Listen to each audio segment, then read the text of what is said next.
الباطن الوارث المتعالي البر التواب المنتقم العفو الرؤوف ملك الملك ذو الجلال والإكرام المقسط الجامع الغني المغني المؤتي المانع الضار النافع النور الهادي البديع الباقي الوارث الرشيد الصبور الذي لم يلد ولم يولد ولم يكن له كفوا أحد ليس كمثله شيء وهو السميع البصير بسم الله الرحمن الرحيم اللهم أنت السلام منك السلام وإليك يعود السلام فحينا ربنا بالسلام أدخلنا الجنة دار السلام تبارك ربنا وتعاليت يا ذا الجلال والإكرام برحمتك يا أرحم الراحمين وسلام على المرسلين والحمد لله رب العالمين أعوذ بالله من الشيطان الرجيم بسم الله الرحمن الرحيم الحمد لله والشكر لله.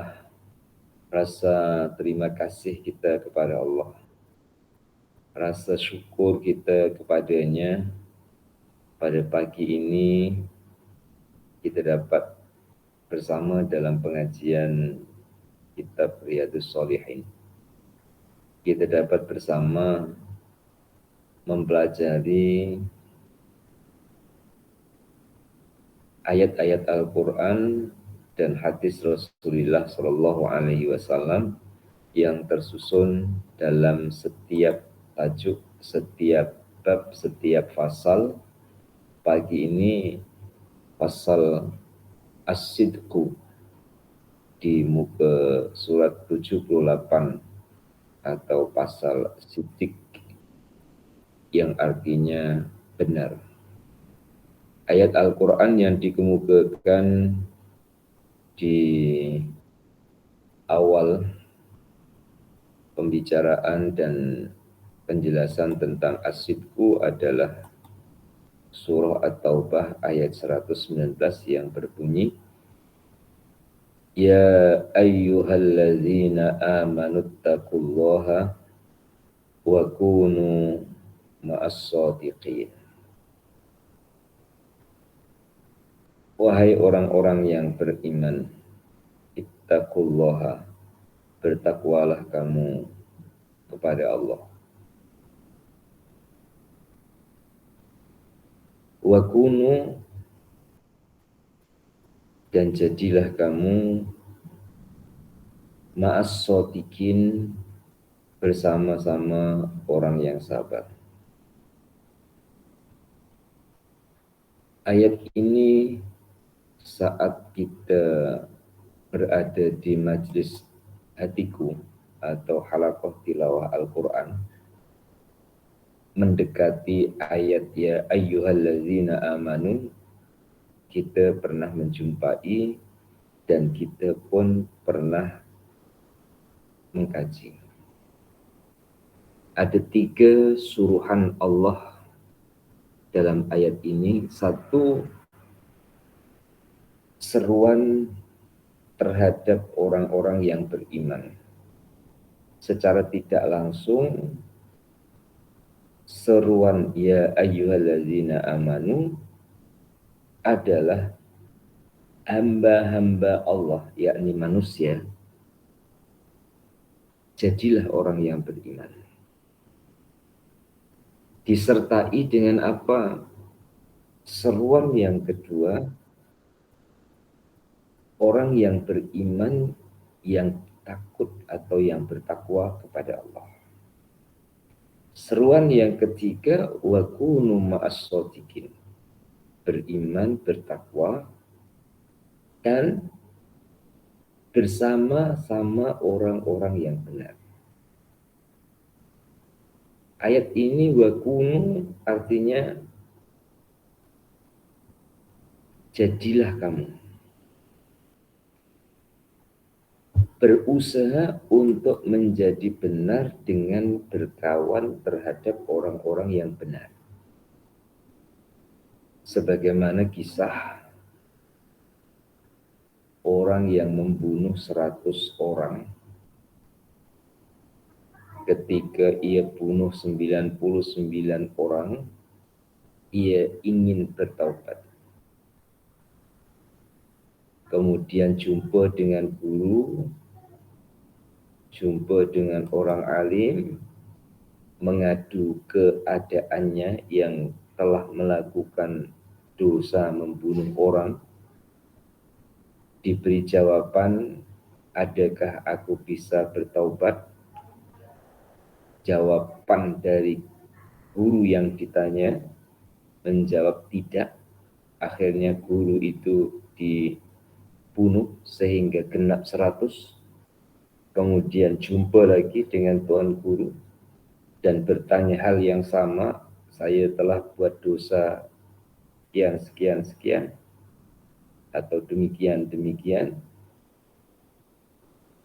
adakah ada pintu taubat bagiku? Dijawab oleh guru tersebut, ada. Caranya kamu pindah dari kampung halaman kamu menuju ke kampung halaman orang-orang yang baik. Dalam perjalanan, ia meninggal dunia. Catatan untuknya adalah menuju ke kampung halaman dengan niat kebaikan dan bertemu dengan orang-orang yang baik, akhirnya rahmat Allah yang diperolehinya, bukan laknat Allah yang diperolehinya. Menunjukkan bahwa dalam usaha menjadi baik adalah berteman dengan orang yang baik. Ketika berteman dengan orang yang baik, belum jadi baik, tapi insya Allah akan memberi pengaruh yang besar untuk menjadi baik. Begitu juga benar, ingin jadi orang yang benar, benar di sisi Allah, benar di sisi manusia. Caranya wa kunu ma'as shodiqin, bersama-sama dengan orang-orang yang benar. Ayat berikutnya, wa qala ta'ala was-shodiqina was-shodiqati, dari sebagian ayat 35 di surah Al-Ahzab. Was-shodiqin, mereka yang benar-benar bersungguh-sungguh, baik lelaki, was-shodiqat, maupun orang yang benar-benar dari golongan perempuan. Muslimin dan muslimah, Allah dalam menciptakan manusia ada lelaki, ada perempuan. Memang berbeza.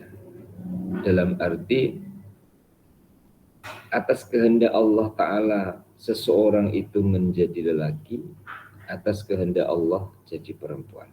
Bukan karena pilihan, bukan karena pilihannya sendiri, tapi adalah karena pilihan Allah Ta'ala yang menjadikan kita lelaki ataupun perempuan.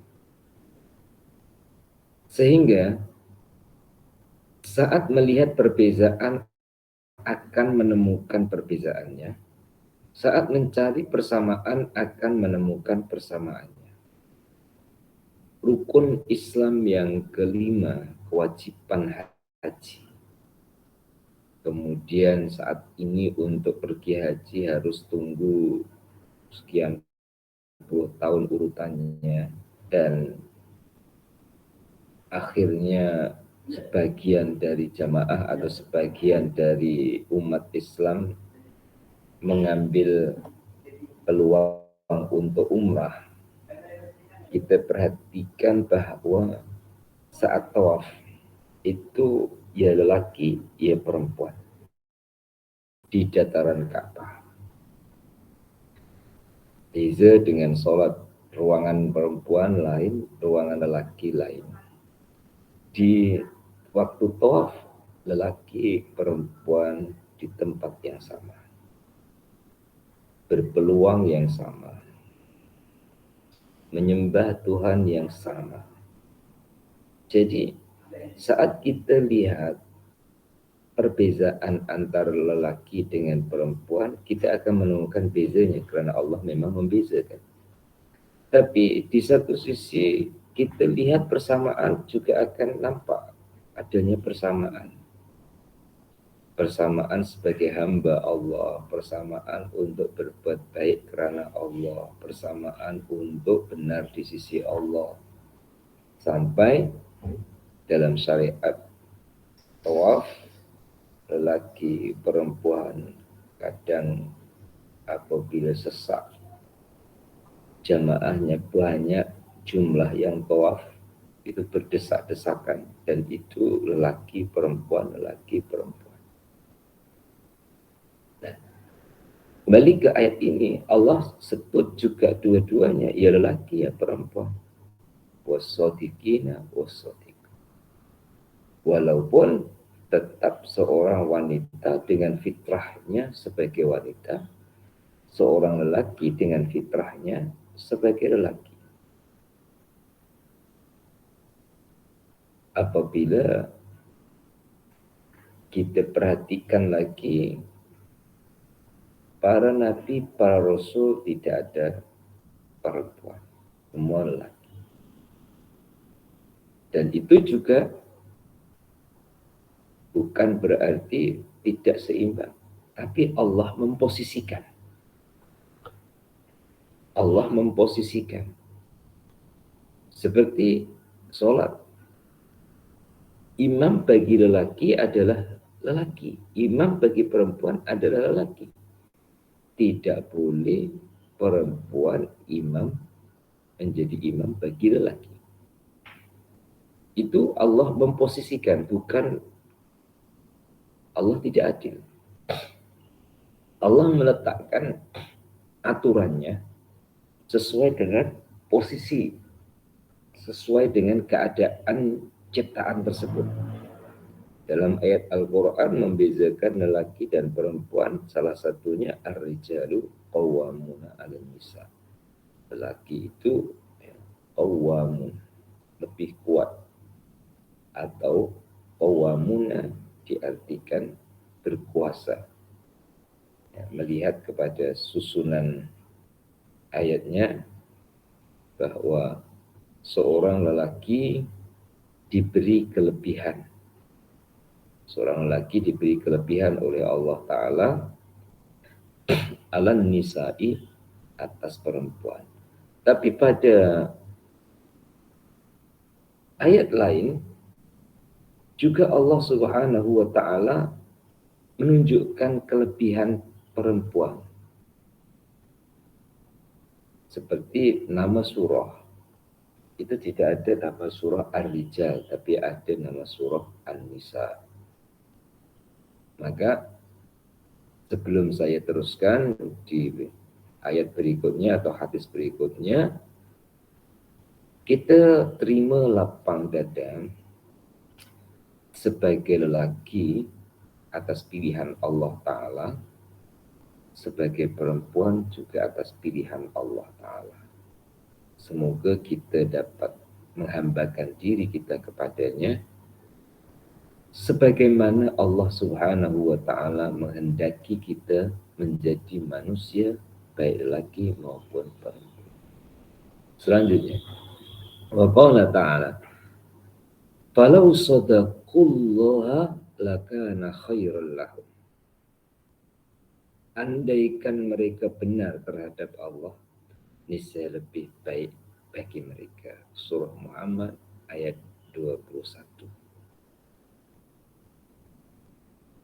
Kebenaran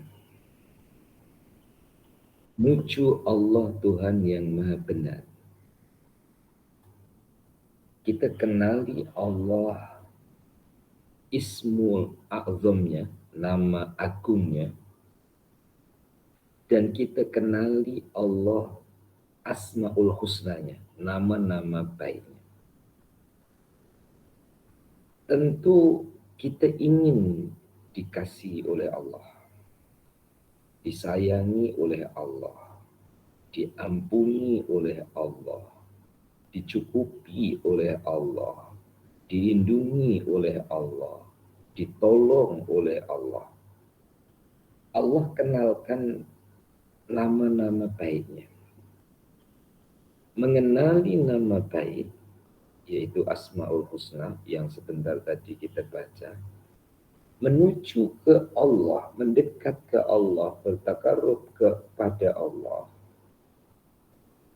Allah Tuhan yang Maha Pengasih. Bagaimana kita mengasihi hamba-hamba Allah? Allah Tuhan yang Maha Benar. Bagaimana kita berlaku benar dalam segala urusan? Perjalanan menuju Allah Tuhan yang Maha Benar melalui kebenaran. Perjalanan menuju Allah Tuhan yang Maha Kasih, Maha Penyayang melalui kasih dan sayang. Apa yang saya sampaikan ini adalah sebagai menerjemahkan keinginan untuk jadi hamba Allah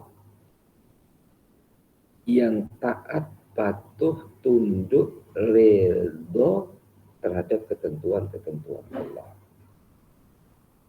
Maka falau sadaqallaha lakana khairal lahum. Andai mereka benar terhadap Allah, niscaya lebih baik bagi mereka. Jelas, karena kebaikan di atas dasar karena Allah ini kuat. Ada orang memuji ataupun mencela, jika kebaikan itu adalah di atas dasar karena Allah, ia tidak akan kecewa dan ia tidak akan berhenti untuk melakukan kebaikan-kebaikan yang diasaskan karena Allah.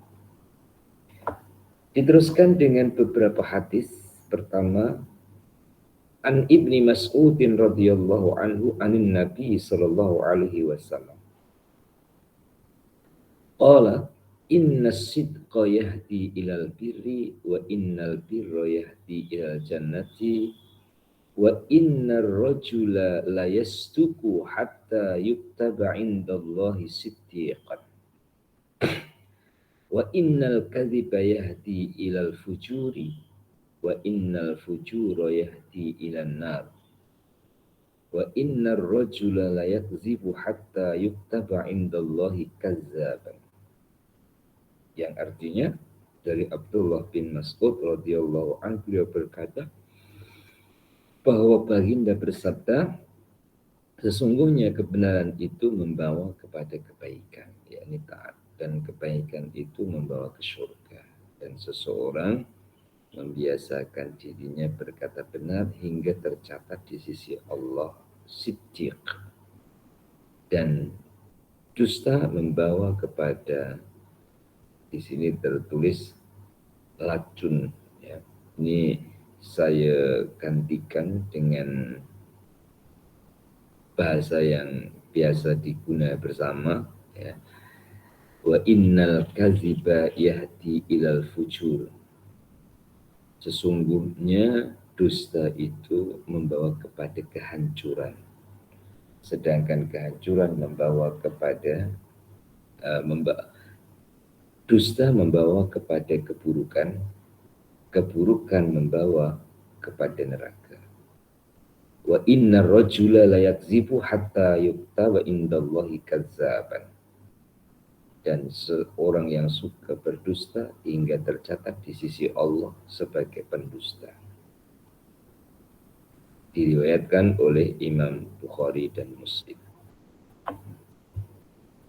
Perjalanan waktu. Kemudian ada rekod antara baik dan buruk. Yang dibicarakan atau yang dihabarkan oleh baginda di ayat ini adalah di sisi Allah.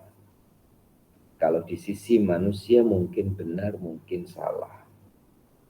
Orang menilai orang lain, kemudian hasil dari penilaiannya ia katakan orang itu orang baik. Orang menilai ke orang lain, hasil dari penilaiannya mengatakan orang itu orang jahat. Hasil dari penilaian itu adalah didasarkan apa yang dia lihat. Jika dia sering melihat orang itu buat baik, dia akan katakan orang itu orang baik. Jika dia lihat orang itu sering lakukan kejahatan, dia akan katakan orang itu orang jahat. Tapi berubah-ubah. Karena orang yang dikatakan jahat itu satu ketika dia dapat pertolongan dari orang itu dan dia katakan yang dulu jahat sekarang baik. Begitu juga yang dikatakan jahat, dikatakan baik. Kemudian dia lihat adanya keburukan. Maka dia pun berkata dulu baik sekarang jahat. Ini pandangan manusia terhadap manusia berubah-ubah karena di setiap manusia ada kelemahan dan ada kesilapan. Bagaimana pula di sisi Allah Subhanahu wa taala? Sebenarnya Allah Maha tahu ciptaannya yang bernama manusia ini ada kelemahan, ada kelalaian, ada kesalahan. Hanya yang membedakan lalai, salah, dan silap ini adalah segeranya seseorang itu untuk berbuat kebaikan. Baginda pun mengingatkan, ittaqillaha haitsuma kunta wa atbi'is sayyi'atil hasanata tamhuha wa khaliqin nas bi khuluqin hasan. Dalam hadis baginda sebut, bertakwalah kamu kepada Allah di mana saja berada, wa atbi sayyi'atil hasanata tamhuha, ikuti kesalahan itu dengan segera melakukan kebaikan. Tamhuha, kebaikan itu akan menghapuskan kesalahan. Wa khaliqin nas bi khuluqin hasanin, dan berbuatlah baik kepada manusia dengan akhlak yang mulia, bi khuluqin hasanin. Bermakna di pandangan Allah Ta'ala, Tuhan yang betul-betul ya, maha tahu keadaan yang sebenarnya, Allah memperhatikan di antara hamba yang berbuat baik, di antara hamba yang berbuat tidak baik. Sehingga ada dua label. Satu siddiqan, dua kadzaban.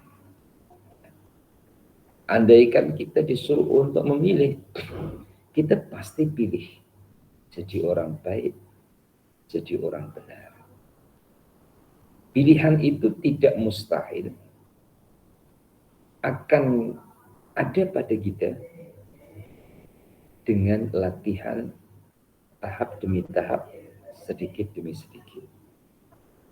Jika kita belum mampu semua, tidak tinggal semua. Sekurang-kurangnya diawali untuk ditingkatkan di setiap hari. Seperti orang baca Quran, tidak harus banyak ketika kita sendirian. Diawali dari yang sedikit dan ditingkatkan di setiap harinya. Dijelaskan sedikit ya hadis tersebut di bawahnya, manusia yang selalu melatih diri untuk kebaikan, akhirnya kebaikan itu menjadi tabiat atau kebiasaannya. Dan apabila telah menjadi demikian, maka mudahlah ia untuk melakukannya. Dulu pernah saya sampaikan tentang berat di awalnya untuk melakukan kebaikan,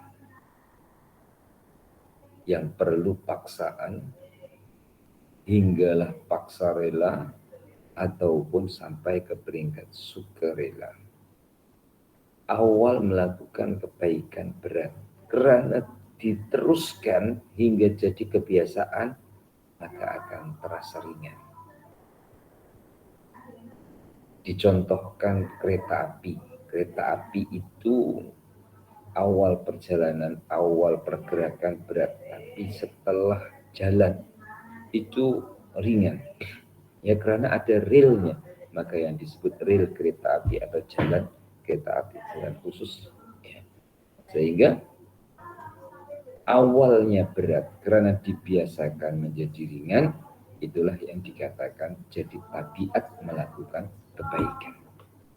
Yang kedua, an Abi Muhammadin Hasan bin Ali bin Abi Thalib radhiyallahu anhu qala Hafiztu min Rasulillah sallallahu alaihi wasallam da' ma yuribuka ila ma la yuribuka fa inna sidqa tama'ninatun wal kaziba ribatun. Artinya Abu Muhammad yakni Al Hasan ibn Ali bin Abi Thalib radhiyallahu anhu berkata, saya telah hafal dari ajaran Rasulullah Shallallahu Alaihi Wasallam.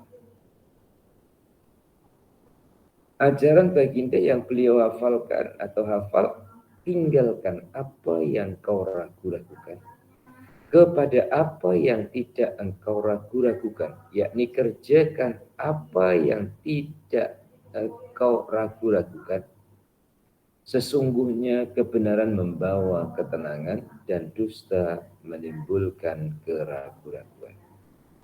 Hadis ini merupakan pokok sendi dalam mengerjakan sesuatu, hingga segala perbuatan ibadah yang tidak disertai keyakinan sungguh-sungguh tidak sah hukumnya.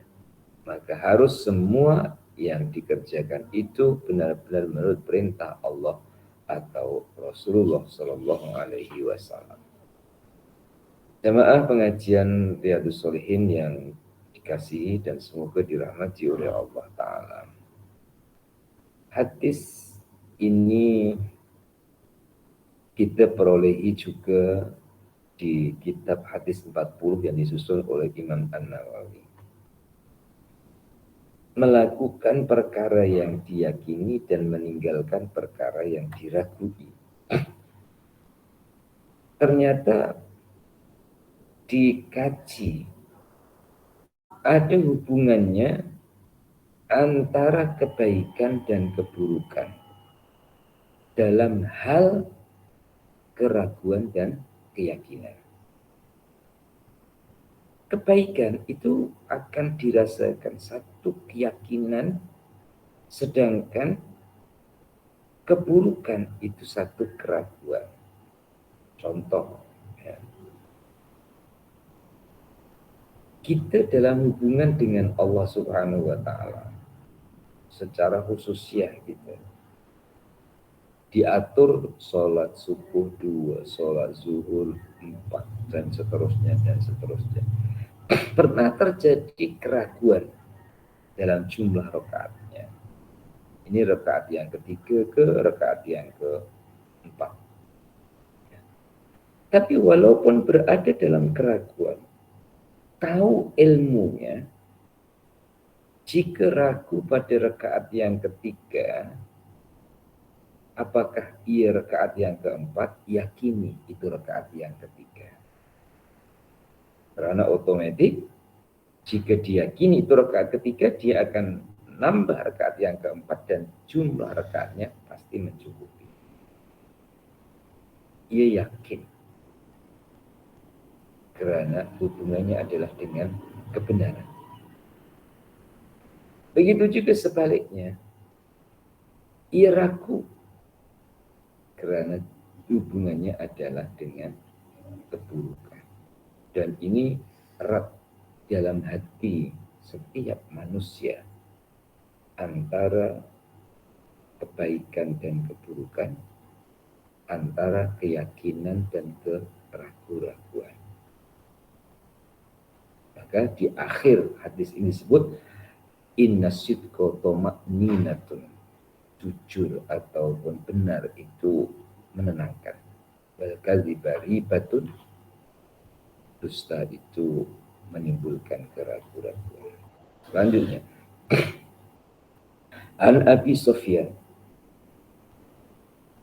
Sakhr bin Harb radhiyallahu anhu fi hadisihi tawili fi qissati Hirakla. Qala Hiraklu, famadza ya'muru, yakni Nabi sallallahu alaihi wasallam. Qala Abu Sufyan, Qultu yaqulu u'budullaha wahdahu la tusyriku bi syai'a watruku ma yaqulu aba'ukum wa ya'muruna bis salati was sidqi wa afafi was silati muttafaqun alaih. Yang artinya Abu Sufyan yakni Sakhr bin Harb ketika menceritakan pertemuannya dengan Raja Heraklius dan ditanya oleh raja, Nabi itu menyuruh apa kepadamu? Jawab Abu Sufyan, menyuruh sembahlah Allah dan jangan menyekutukan dengan Dia sesuatu apapun. Dan tinggalkan semua ajaran ayahmu dan menyuruh kita sholat, menyuruh berkata benar, sopan, dan menghubungi famili kerabat. Tuan-tuan dan puan-puan, cerita dengan Heraklius atau seorang raja yang diceritakan dalam hadis ini ada pelajaran antara benih dan cabang maupun ranting dan dahan atau biji yang akan mengeluarkan ranting, dahan, bunga, buah dan lain-lain adalah di atas dasar tauhid. Apa itu tauhid? Mengesahkan Allah. Apa itu mengesahkan Allah? Mengakui dan meyakini bahwa tidak ada Tuhan melainkan hanya Allah. Itu biji, itu dasar. Sehingga ketika Abu Sufyan ditanya seorang sultan ataupun raja, apa yang diajarkan oleh Nabi? Dia jawab, u'budullaha wahdah la tusyriku bi syai'a. Prakteknya, watraku ma yaqulu aba'ukum. Tinggalkan apa yang diajarkan oleh ayah-ayah kamu, nenek moyang kamu, ajaran yang menyesatkan, ajaran yang mengelirukan kerana menyembah kepada selain Allah. Diteruskan lagi, biji atau benih itu tadi bergerak ataupun berkembang dalam bentuk perbuatan. Perbuatan secara khususiyah dengan Allah sholat. Kemudian berkembang lagi perbuatan dalam bentuk muamalah, yakni hubungan kepada sesama, termasuk berkata benar, memaafkan, menjaga silaturahim ataupun famili ataupun saudara, jiran, tetangga. Inilah format Allah Ta'ala menjadikan manusia. Allah Ta'ala ajarkan tentang tauhid. Allah ajarkan tentang syariat. Dan Allah tunjukkan pula jalan menuju kepada surga yang dijanjikan oleh Allah kepada hamba-hamba yang taat kepadanya. Yang keempat, An Abi Sabitin wa qila Abi Sa'id wa qila Abil Walid Sahal bin Hunayfin wa huwa Badriyun radhiyallahu anhu anna Nabiyya sallallahu alaihi wasallam qala man sa'ala Allah ta'ala asy-syahadata bis-sidqi ballaghahu Allahu manazil asy-syuhada wa in mata ala firasyi. Rawahu Muslim.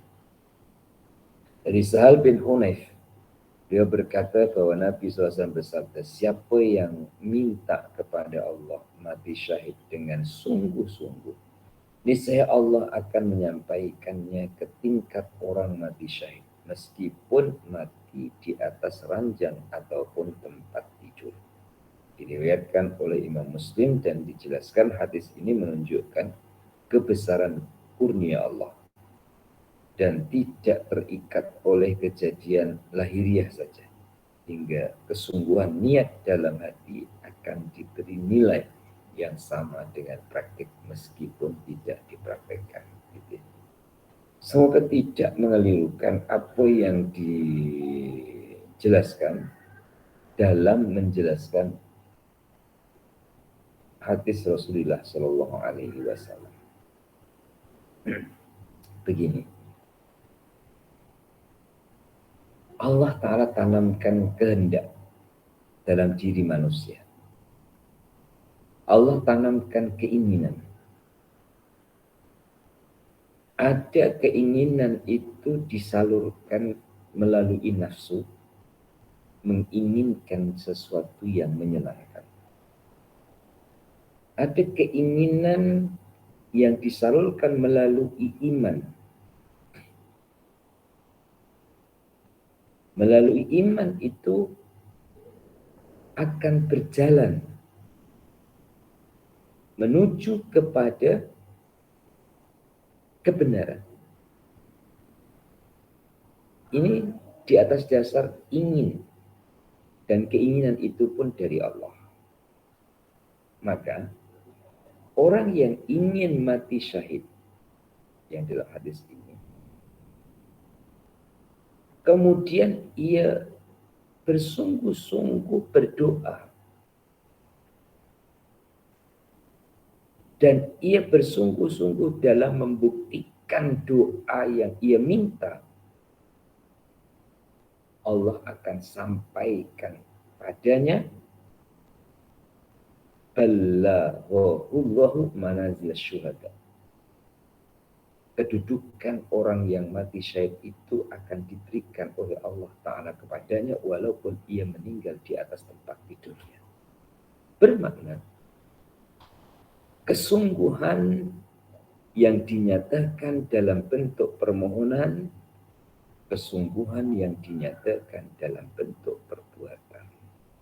Artinya orang yang ingin mati syahid, ingin mendapat kedudukan mati syahid, jika diperlukan harus syahidnya itu melalui jalan berperang, ia pun bersedia. Itu namanya bersungguh-sungguh. Sebagaimana contoh dalam urusan harta benda. Orang itu berdoa minta kepada Allah Ta'ala diberikan murah rezeki, kaya. Allah akan beri. Kemudian Allah buka peluang untuk dapatkan rezeki. Mau tak orang yang berdoa minta murah rezeki ketika dibuka jalan menuju murah rezeki? Tentu jawabannya mau. Sebagai bukti ia doa kepada Allah. Tapi kalau dia tidak mau berarti ia berdoa tidak disertai dengan kesungguhan sehingga adanya peluang terabaikan dan tidak disambut dan tidak dilakukan. Demikian juga dalam hal-hal yang lain. Kekuatan niat seseorang untuk melakukan kebaikan atau kekuatan niat seseorang untuk mendapatkan kemurahan dari Allah Ta'ala, Tuhan yang Maha Pemurah. Karena kedudukan orang yang mati syahid yang dia minta kepada Allah Ta'ala itu kedudukan yang tinggi. Ia minta ke Allah, ia percaya dengan kemurahan Allah, dan Allah dengan kemurahannya boleh memberikan pahala orang tersebut seperti pahala orang yang mati syahid.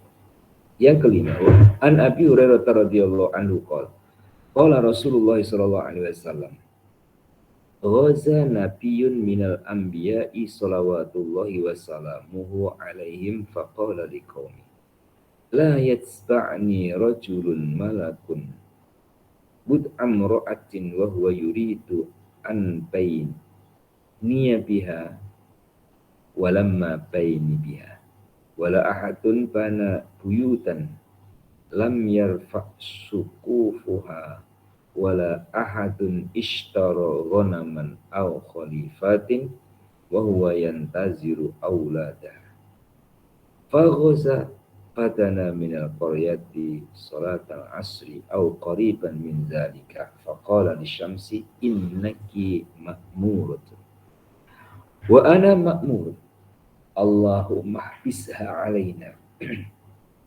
fahubisat hatta fatahallahu alaihi fajama al-ghanaima faja'at ya'ni an-nara lita'kulaha falam ya'amha. Faqala inna fikum ghululan fal yubayi'ni min kulli qabilatin rajulan.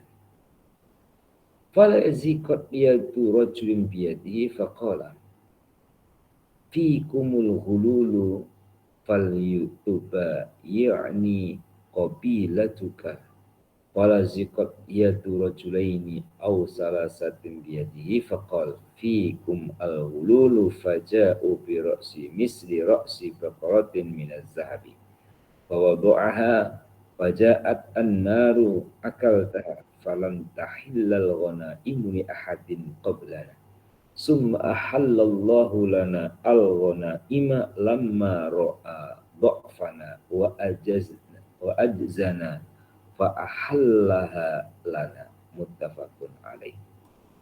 Dari Abu Hurairah radhiyallahu anhu dia berkata bahwa Rasulullah SAW bersabda, ada seorang nabi akan keluar berperang. Maka ia berkata kepada kaumnya, jangan ikut kepadaku seseorang yang baru kahwin ataupun belum berkumpul, padahal ia ingin mengumpulinya. Juga orang yang membangun rumah dan belum selesai bangunannya, atau seseorang yang membeli ternak kambing atau unta sedang mengharapkan anaknya. Maka berangkatlah Nabi itu dengan sahabatnya. Maka ketika telah mendekati dusun yang ditujunya, kira-kira pada waktu asar atau hampir terbenam matahari, maka Nabi itu berkata kepada matahari, engkau diperintah, saya pun diperintah. Ya Allah, tahanlah ia untuk kami. Maka tertahanlah matahari terbenamnya itu hingga dapat dikuasai dusun itu. Kemudian dikumpulkan ghanimah, yakni hasil pendapatan perang itu. Lalu datang api untuk memakannya, tetapi ghanimah itu tidak dimakannya. Maka Nabi berkata, tentu ada di antara kamu pengkhianat, maka harus berbaiat padaku. Tiap orang selaku wakil dari suku bangsanya berbaiat semuanya. Mendadak tangan salah satu atau salah seorang itu lekat pada tangannya, yakni ketika bersalaman untuk berbaiat. Nabi itu berkata, pengkhianat terjadi dalam sukumu dan harus semua orang dari sukumu berbaiat padaku. Tiba-tiba lekat tangan dua, tiga orang pada tangan Nabi itu. Berkatalah Nabi itu, kamulah yang berkhianat. Kemudian mereka mengeluarkan emas sebesar kepala lembu. Maka setelah diletakkan emas itu lalu dimakan oleh api. Oleh karena itu tidak dihalalkan hasil ghanimah kepada seorang nabi pun sebelum kita. Kemudian Allah menghalalkan bagi kita ketika Tuhan memperhatikan kelemahan dan kebutuhan kita. Riwayat Imam Bukhari dan Imam Muslim. Saya bacakan penjelasannya dulu. Larangan untuk mengikuti perang bagi orang yang masih berangan-angan akan kembali menyelesaikan urusan keduniaan itu. Karena mereka tentu selalu akan berangan-angan dan tidak ikhlas 100% dalam perjuangannya. Dan dengan adanya orang yang kurang ikhlas itu mungkin akan merugikan perjuangan. Sesuatu kebaikan perlu proses untuk berjalan menuju kepada kebaikan. Hadis ini yang agak panjang tadi adalah cerita di mana mencari orang yang ikhlas. Sedangkan ikhlas itu tidak nampak pada pakaiannya, tidak nampak pada luarannya. Seorang nabi yang diceritakan dalam hadis ini hanya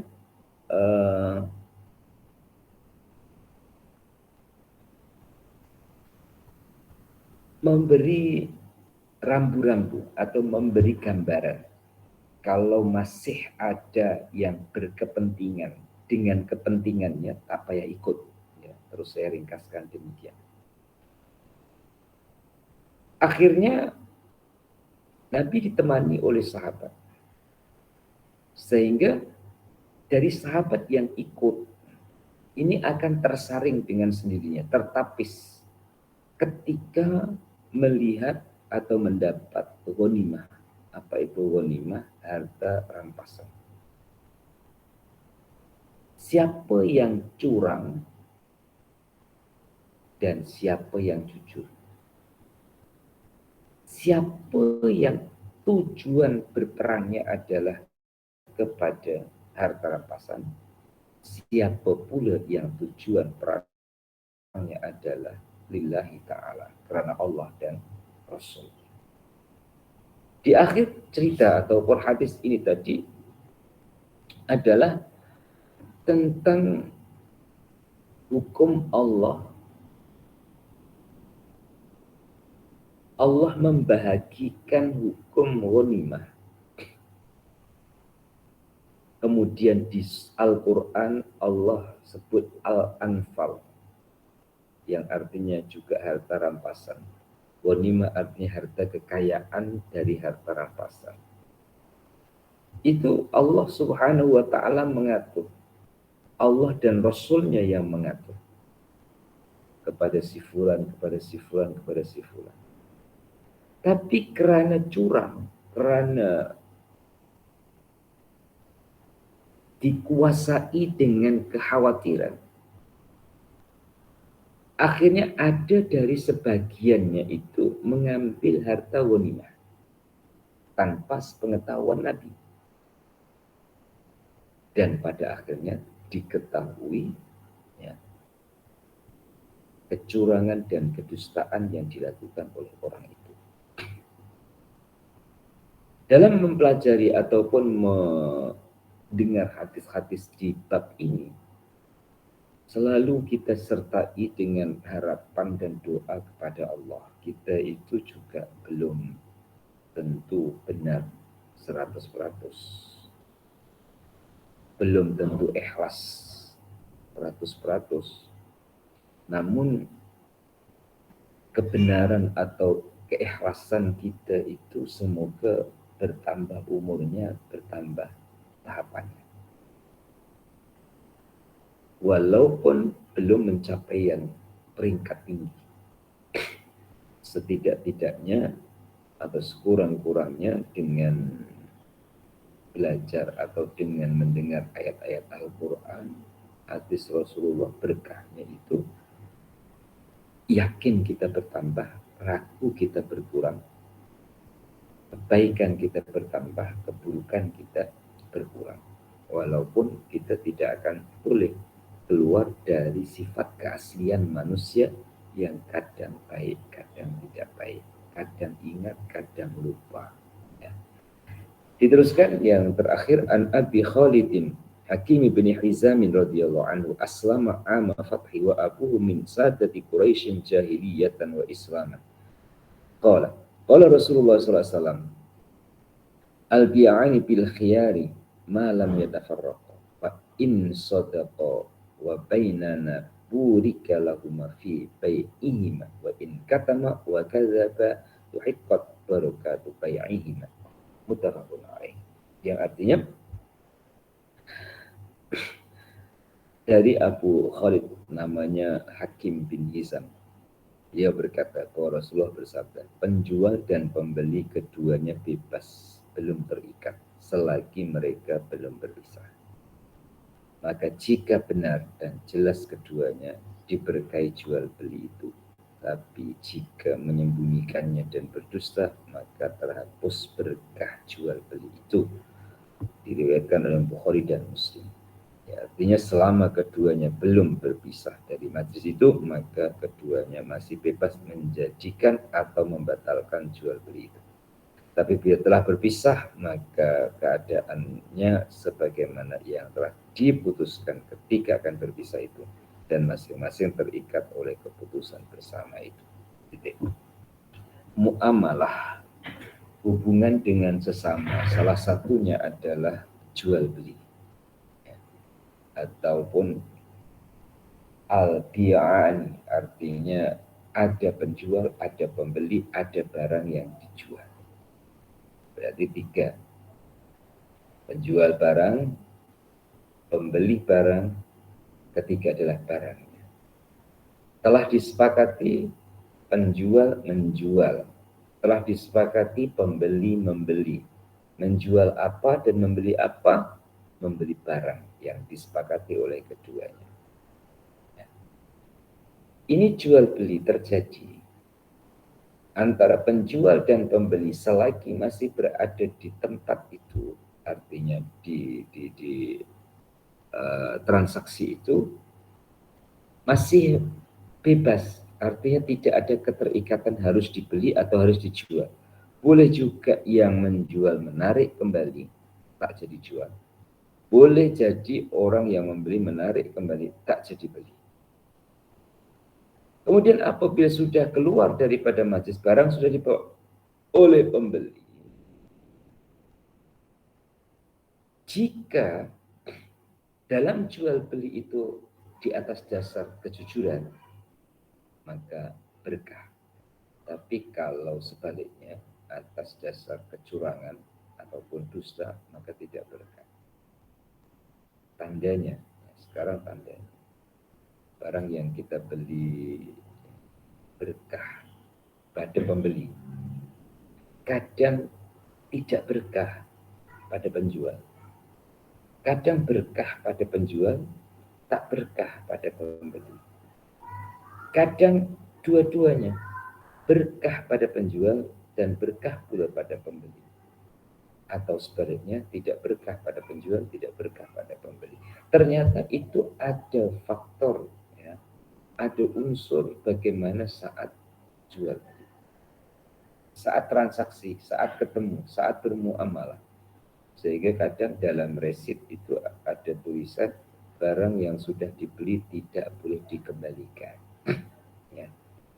Walaupun dalam sistem jual beli kita tidak terus ketemu dengan penjualnya, ketemu dengan sistem. Ini harga berapa, scan keluar harga. Setuju, beli. Ataupun jika tidak di-scan keluar harga, sudah ada label harga. Barang ini ditengok dalam raknya harganya sekian, setuju, beli. Tandanya setuju adalah dia ambil barang masuk ke troli. Tandanya setuju adalah dia bawa barang itu dari troli itu menuju ke tempat pembayaran. Setelah selesai di tempat pembayaran, maka ia pun berkewajiban untuk membayar sebagai layaknya pembeli, dan penjual pun melepaskan barang kepada pembeli keluar dari troli, ya, dibawa pulang sampai ke rumah. Insya Allah, karena dalam sistem jual beli itu di atas dasar kejujuran, ya, ia akan diberkahi oleh Allah Ta'ala. Dan berkah itu selalu kita ulang, berkah adalah ziyadatul khair, bertambah-tambahnya kebaikan. Muslimin dan muslimah, cukup ini terlebih dahulu, jamnya pun sudah hampir habis sangat, ya, di Google Meet ini. Insya Allah yang akan datang kita akan sambung pada bab yang baru, yakni muraqabah.